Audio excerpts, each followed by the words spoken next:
The questions remain the same in each of these interviews. The power lies in hearing these amazing answers. My name is Tony Reese, and it is with a great privilege and honor I present to you this installment of My Life Lessons, showcasing senior adults. Hi, Mr. Jack Boyle. Welcome to My Life Lessons, showcasing senior adults. Welcome to the project. Thank you. So tell us a little bit about yourself. Name is Jack Boyle. I was adopted, so really it was Nicholson at one time. So that's where it is at this particular time. I'm married for almost 58 years to Margaret. We have 5 wonderful children and 11 grandchildren. And I had a great career with the AT&T company, and I've been retired for 20 years now. And we just recently came to the Highlands about 15 months ago, and this has just been fantastic. So that's the basics. Okay. Well, let's go into the project then. Okay. So how do you define a great life? Well, I define a great life as being happy and healthy throughout the whole life, and being respected and respect other people, and do my very best to, of course, take care of my family, and then to help other people wherever I can. And then the great life comes from all the relationships that have built up since the beginning. And so I think of it, a great life as one lived with respect to other people. How has the Highlands helped you in that, or added to this great life, the way you define it? What's important here at the Highlands is that it's a very great place to be, but the most important thing is the socialization and also the communication with everyone. I can go out of my apartment and I can engage with someone in conversation, listen to their story, they can listen to mine, and I can do that all the time. You know, I'm not sequestered into my apartment. I have this free reign around here. So as nice as the Highlands is, it's really the communication and the people that are here, and just engaging and exactly what you're doing is knowing what other people, because other people like you to hear what they're all about. So the most important thing is the socialization here that's different than when you're living in a house. When you were growing up, who were your heroes or your role models? I contemplated that. When you're a young person, you have different type of heroes. And when I was a young person, Ted Williams, a baseball player, he was kind of like a hero. However, as I matured, I realized that real heroes are people who have had an influence on my life. And that would have been my grandfather, my step-grandfather, who took us in during the wartime. And he also then was the basis for my moral upbringing.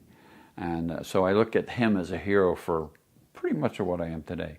But I also have to say, in those tumultuous times when our family was being all kind of worked all over the place, my sister, who was 5 years older, always made sure that wherever we went, that I was taken care of. So those two people are my heroes, and I think that's a better definition of hero than the other. I think the way you've described it, that it does change over time, doesn't it? It sure does. To what becomes important to you. To what's relative and what becomes important. Absolutely. What do you think would surprise people the most about you?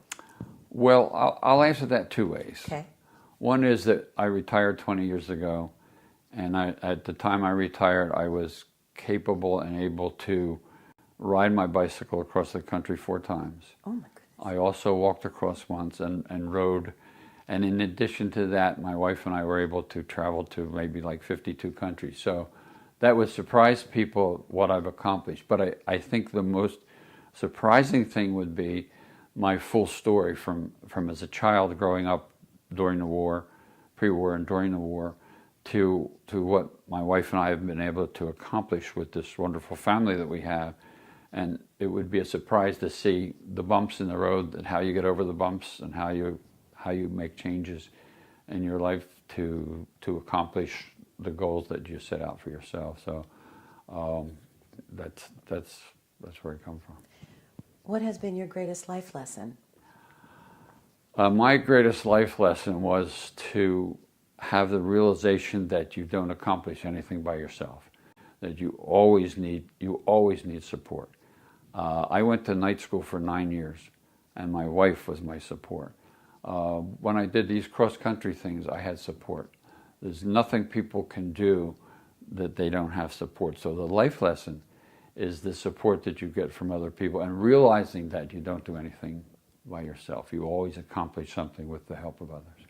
During those rough times that you spoke of, or Yes. you alluded to, was that also part of the life lesson that you drew from support along the way as well? Oh, absolutely. You don't only learn from the good things, you learn what not to do and how not to be.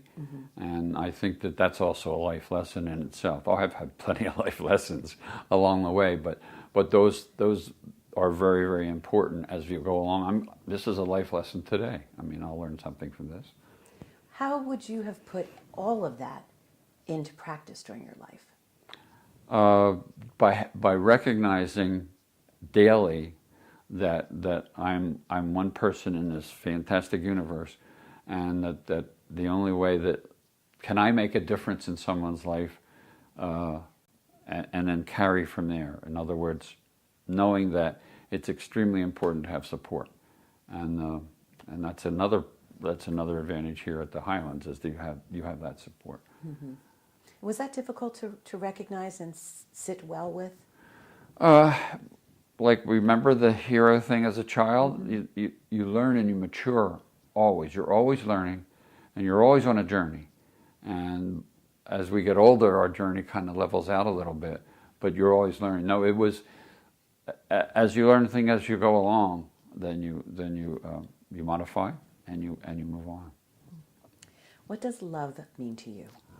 Love means to me, first of all, my family, the 5 children, the 11 grandchildren, and the extension of that now that some of them are getting married, and so forth. But love goes a long way in my everyday dealings with people.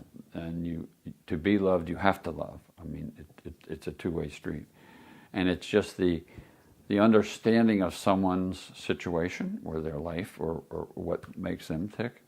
And love is just that respect and understanding of other people.